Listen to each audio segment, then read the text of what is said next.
Hi guys, welcome back to Cricket Spectacle. I'm Sidharth Gulati, and as always, I have with me Nikhil Deshpande and Dan Gardner. There's been a lot of newsy stuff in the last few days, from a player getting suspended due to his old social media activity, to a team being questioned for its slow approach while chasing a chaseable target, to a former South Africa captain reflecting on the need to strike a balance between T20I leagues and international cricket. To talk more on all of this, we are joined by Suvajit Mustafi, a senior cricket analyst and a content professional. Suvajit, it's good to have you. Hi, how are you guys doing? All good, all good. How are you? I'm good, and thanks for having me on the show. Yeah, first of all, how are you and how is everyone in your family? Yeah, everyone's doing fine, and things are gradually improving here. I'm in Kolkata at the moment, and fingers crossed. Let's hope there's no third wave, and the vaccination drive really helps. And yeah, so hoping for the best. That's good, that's good. So guys, in Australia, how is the COVID situation for now? It's been good. I mean, I think over at Dan's side of Australia, I don't think has there anything changed, Dan, since last week or so? Yeah, well, there's been like two Victorians who infiltrated Queensland. Yeah, that happened, yeah. And like they did it illegally, and now they're facing maybe some jail time. Yeah, that's how we deal with Victorians.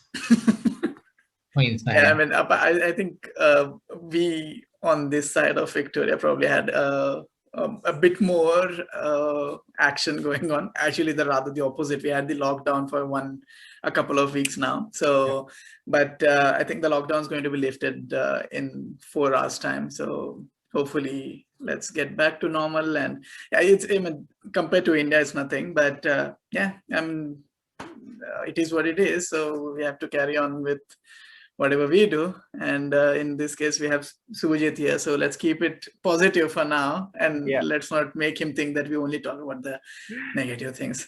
So all good, everything's good, everything's fantastic, and let's hope everyone stays safe, and yeah, let's get to talking some cricket now, shall we? All right. So Suvajit, I'm going to start with you.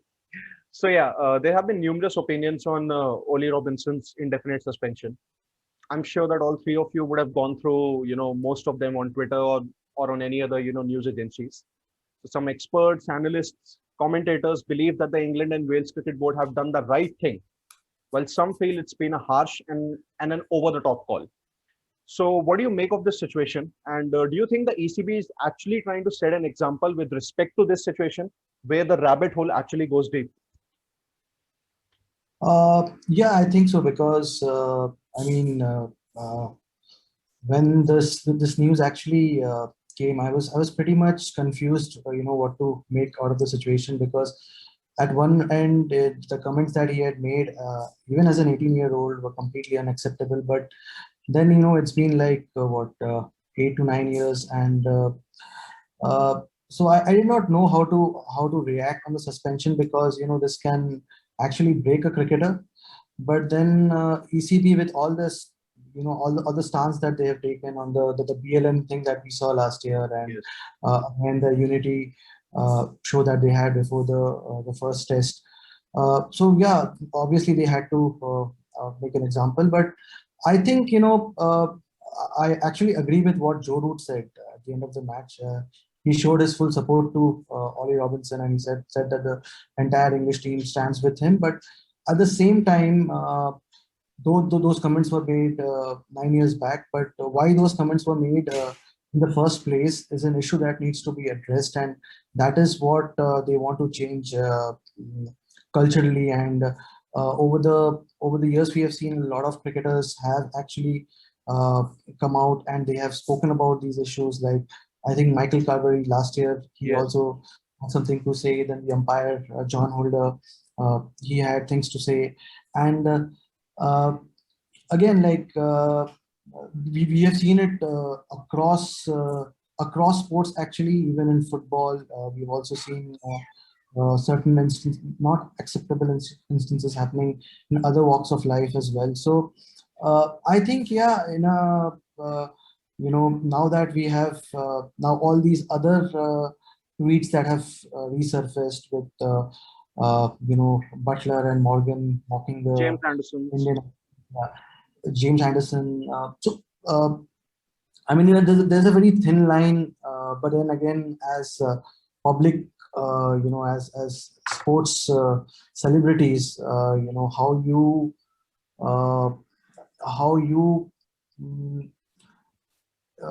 conduct yourself on a public platform, that is also very important. Maybe even they did not have any intention to hurt anyone, but yeah, so I think that the suspension was fair. I hope it is short and he returns and the larger issue gets addressed. Somewhere out there, gentlemen, Kevin Peterson is saying, "I told you so. I told you." Jimmy Anderson on Twitter, Stuart Broad on Twitter, Matt Pryor on Twitter. Whoops. KP, you see, he'll pull out the book, chapter 11. I told you, I was right.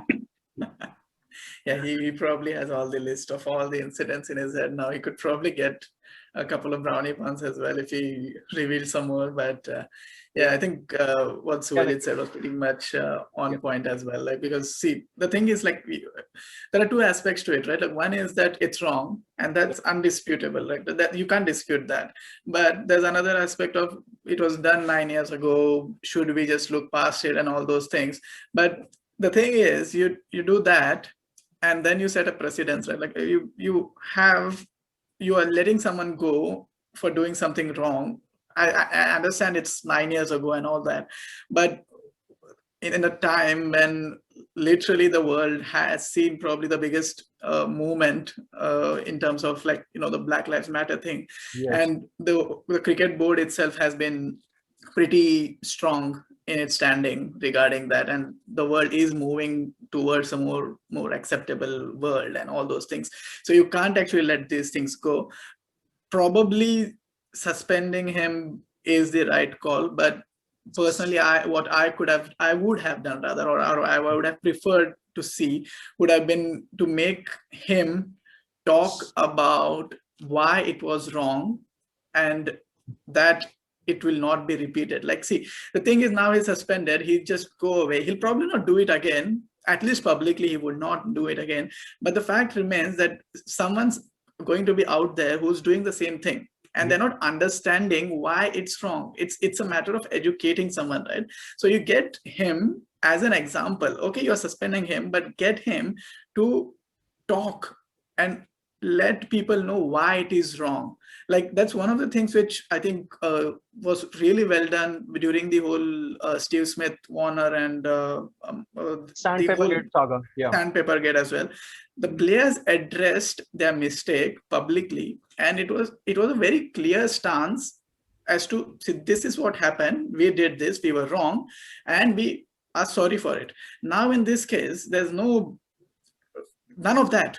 He's suspended, yes, and he'll probably not say anything. And that's probably for the best for him, but that's not what we want. We don't want to punish people and just let it go. The thing is that it's a bigger picture, right? So I think that's where the England Cricket Board missed a trick. But yeah, again, there's no right or wrong. Maybe they probably had their own reasons why they didn't choose to do it, or maybe they never thought about doing it. But yeah, it is what it is. It was wrong. He got suspended. He'll probably come back, never do it again. Hopefully, he doesn't do it again. And that. Well, I mean, the ECB are really a pack of hypocrites. I mean, then it was suspend Anderson, Ian Morgan, Stuart Broad. They're not going to suspend Joss Butler, and the guy they replaced, Robson, with Craig Overton, and Overton. Told his Pakistani teammate to go back to his own country. So yeah, but they've opened a rabbit hole here, haven't they? Like, now they have let, like, so many people now. People are just digging into things, and it's going to come out, right?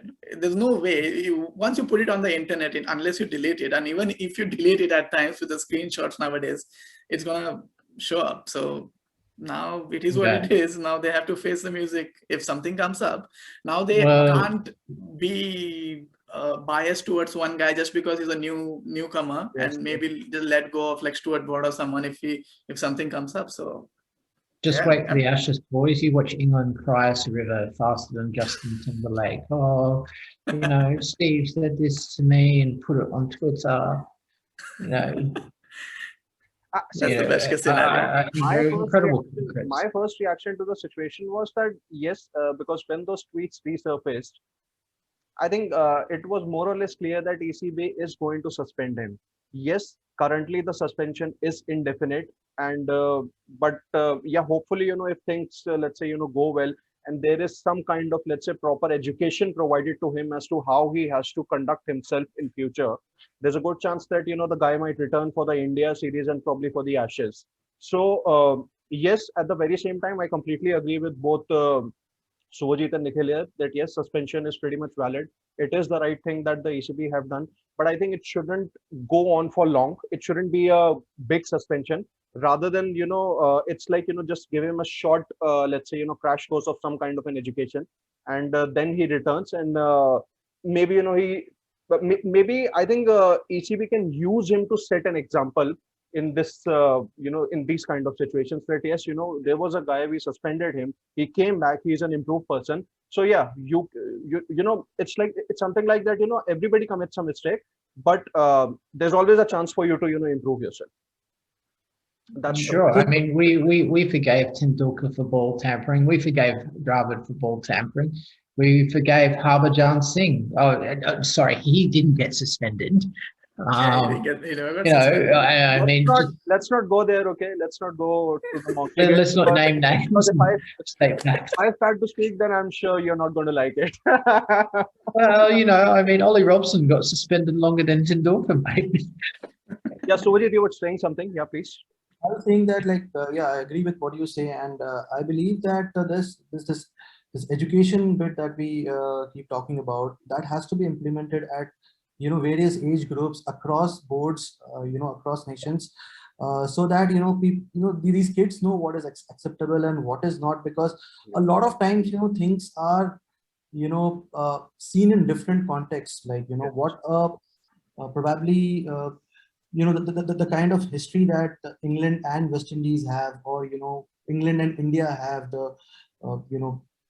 the South Asians living in their countries as second class citizens for many more years. There are certain things which are not acceptable, which are viewed in a different way. So yeah, and that happens for every, like, again, the Dad and Sammy incident, when we go back to the Dad and Sammy incident of last year, again, Ishant Sharma. the Ishant Sharma thing, whatever he was told, that is, again, when you see it from a very Indian context, that even that word is even spoken to a darkest person in your family as well, and that is pretty acceptable, and you do not you don't do it to insult somebody. But so that's what I'm saying, that across the younger age groups also, there needs to be proper education now. It's just that we are so used to saying that word. That word here, that word is actually kalu, which means dark. That we are so used to saying this word in our Indian families that we don't even realize whether it's right to say this thing or not. And that's the point here, because I'll be very honest here that even in our families, nobody teaches us, nobody tells us whether this is the right thing to say or not, because this is something that they have been taught from over the years, and this is something that we learn from them and then say it probably to our generations. And that is the major point here, that we do not question it whether we are saying the right thing or not. And that according to me is something that that in education, it not necessarily comes from schools. It actually it not necessarily should not come from school, or definitely does not come from school, because the schools are more or less focused on something or the other, but it should come from the families only. Plus the cricketing board as well, right? See, you are representing the country after all, so it's a matter of responsibility for the cricketing board or any sport organization. If you're going to be doing it, they should have those training in places, which I think they would do. Not saying that they don't already, they do. But again, this incident was a bit rare, because this happened like long back, where probably he didn't even think that he's ever going to make it to the bigger leagues. Absolutely. So that's a completely different situation in this case. But the most important part, and probably on a lighter note in this case is that if you are ever going to play internationally or are going to become famous, just let me know. I will go through your Twitter, Facebook, Instagram, everything and delete everything that is dodgy. All right, just let me know. I will personally do it. But don't, at least make sure that you're covering your ground if you know you have done something dodgy. But on a serious note, don't do it, obviously. But still, if that is the case, I think that's something which happens even today. I mean, I'm pretty sure many people have cleaned their like we say, clean the browser history when we are done.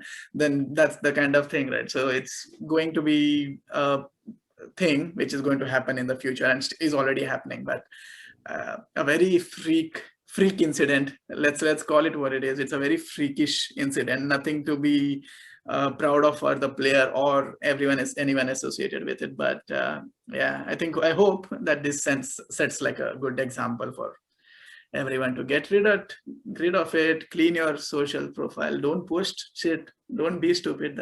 It's not that hard not to be stupid, right? Yeah. So, okay, let's just move on. I'm sorry for getting a bit emotional. I think I just got very much into the No, we love your passion. No, that's why we have you on the I show. think this is the first time that on air I have actually just I would say gone a bit too far while saying something. I know that I haven't said something wrong, but it's like that I let my emotions get the better of me, and it's something that I yeah. That's why we have you on the show. Why else do you think we have you on the show?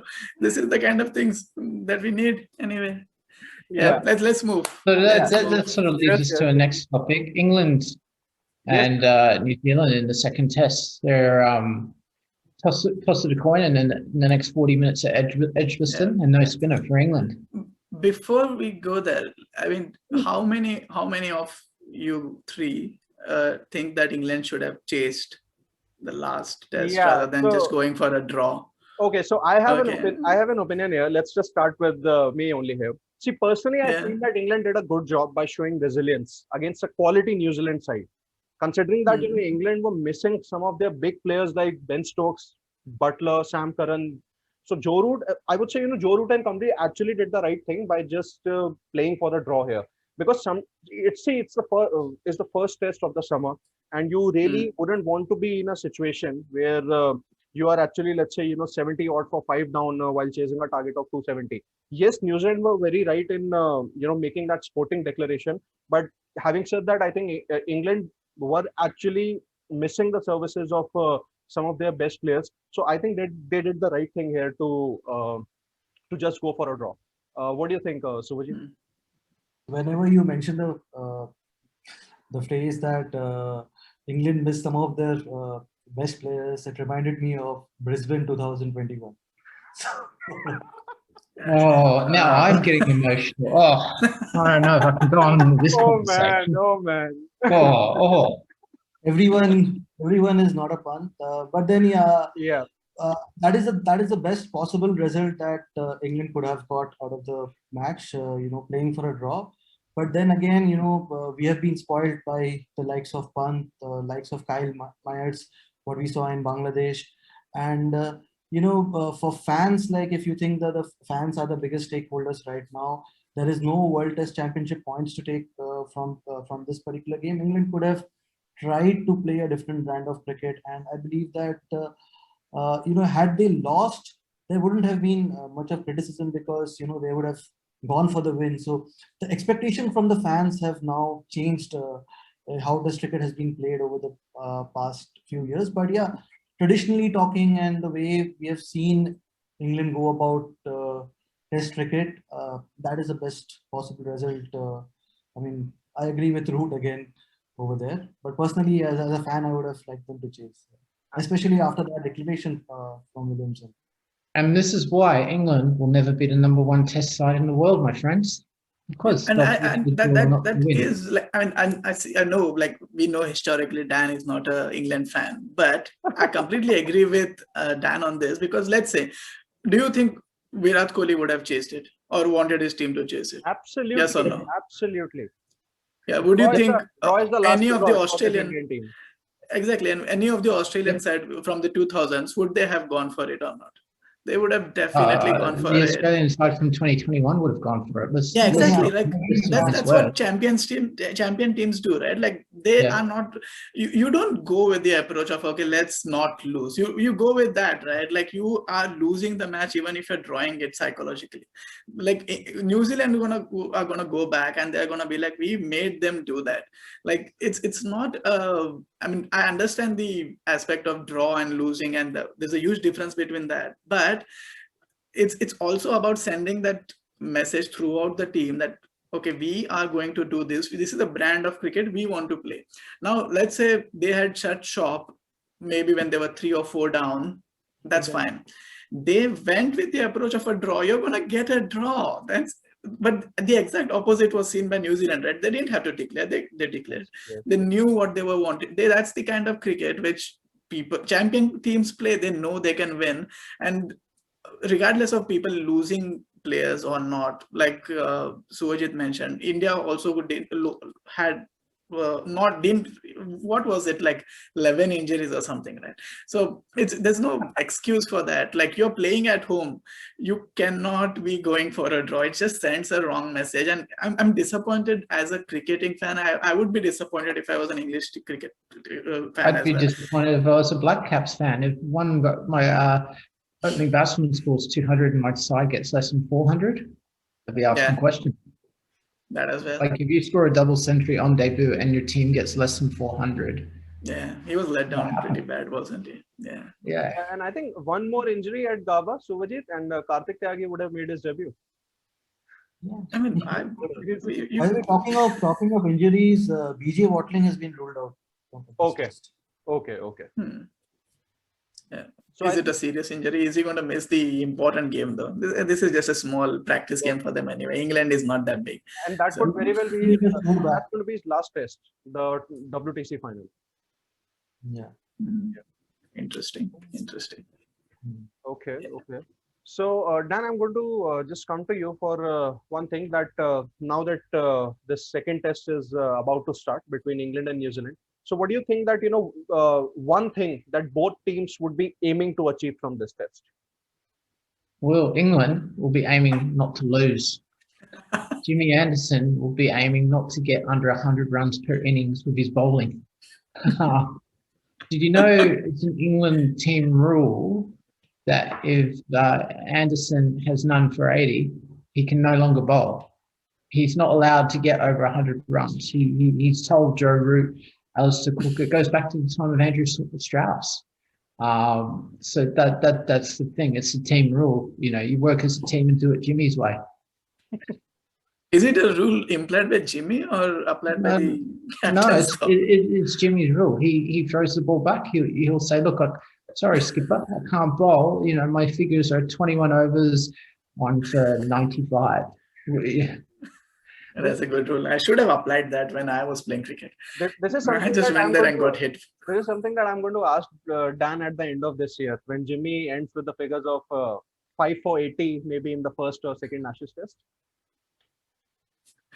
Dan? Will he get 5 wickets in the whole Ashes series, Dan? Would he get 5 wickets through the series? No, like, would we think? No, would we like lost Dan? No, he'll be back. That's okay. Okay, Nikhil. Anyway, one thing that you think would both England and New Zealand would be looking to achieve from this test, and then I'll come to. I think for New Zealand, it's pretty clear. Right? It's the preparation for getting that perfect combination and getting all their players in form for the important game which is coming up against India. For England, I think it's just going to be, let's get a series win. They don't lose at home much. So and that's kind of their fortress, that's their theme that they don't lose at home. And ahead of the Indian series, India's going to be there.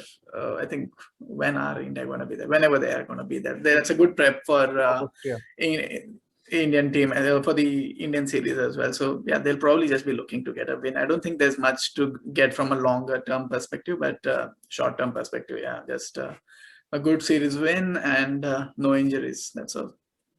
So Vijit, same question to you. So yeah, I think for England have not won a series against New Zealand for a long time. So Yes.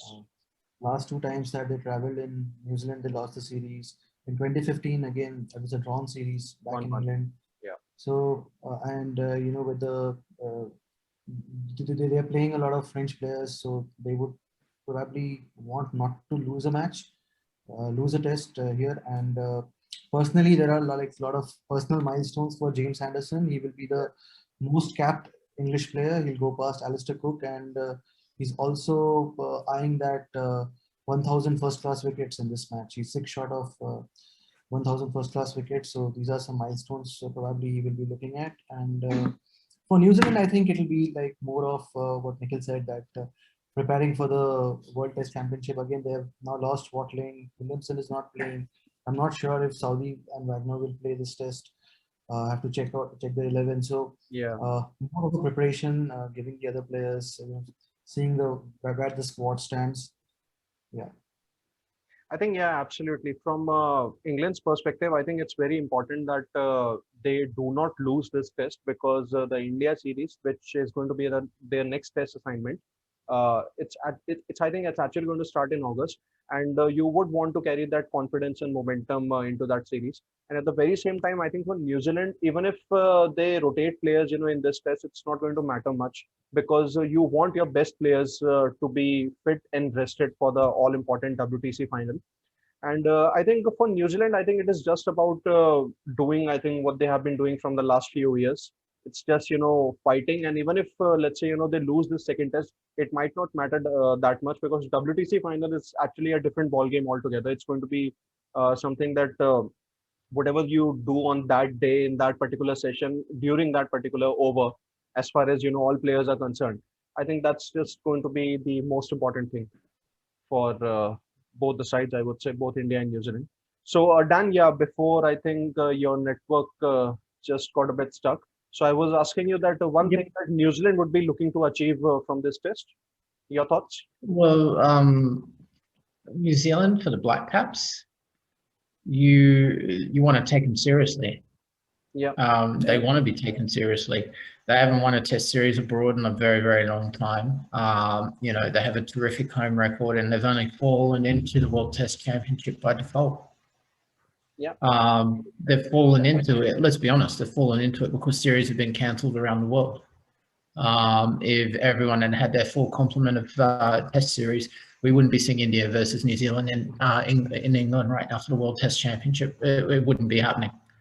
And that's got to be taken into account. And I mean, they won't be taken seriously until they win an international trophy away from home. Yeah, they're great at home, but they've struggled in key crucial moments. Yes. And they just simply haven't delivered outside of New Zealand. Absolutely. Okay, so Suvajit, let me just come to you for one final thing. So Faf du Plessis has basically made this comment that in future the T20 leagues could actually rule the roost here, and cricketers have a very good chance of, let's say, becoming T20 mercenaries. So what do you think? What could be the possible way out for the International Cricket Council in this regard? How do you manage, say, both the things so that the international cricket does not get affected? See, I'm not very sure. I think a lot depends on how the local boards, I mean the country boards, how they treat the players. Because what we have seen happening with West Indies, I mean, I fear that South Africa is also following the same suit. And again, they had a very important Pakistan series going on when a lot of their key players they left for IPL, and which I felt was not right, because that you never know, like, and these were like important players like Rabada and QDK. So I think it depends on the local boards, having being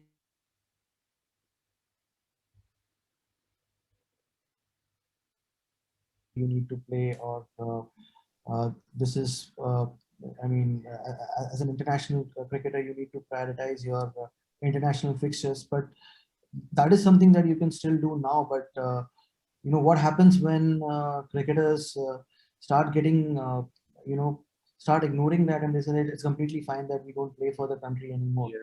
Like something that has happened with someone like Andre Russell. How do you go on to address that issue? So yeah, I think ICC and the local boards need to, you know, I'm not really very sure that how do they address, but I think all the boards need to come together and because once that pride goes away, that it doesn't really matter to play international cricket anymore, then it becomes a major threat. Yeah, absolutely. Yeah, Nikhil, your final thoughts on this? Let's just be short of this. Yeah, I think it'll just eventually the country boards are just gonna join together and host T20 leagues and make money out of it. That's what's gonna happen, because that's what happens in soccer right now as well. Like most of the boards have their own leagues, and the international matches are just like squeezed in between. I mean, it won't happen maybe in the next 10 years, but eventually that's what's going to happen, because more money is going to come into the local T20 leagues, and players will not want to play test matches and ODIs like as many as they are right now. They would rather play shorter tournaments, make more money, and yeah, that's going to happen. But because we don't want to see like the Asia Cup as well, India was not going to send the first 11 for it.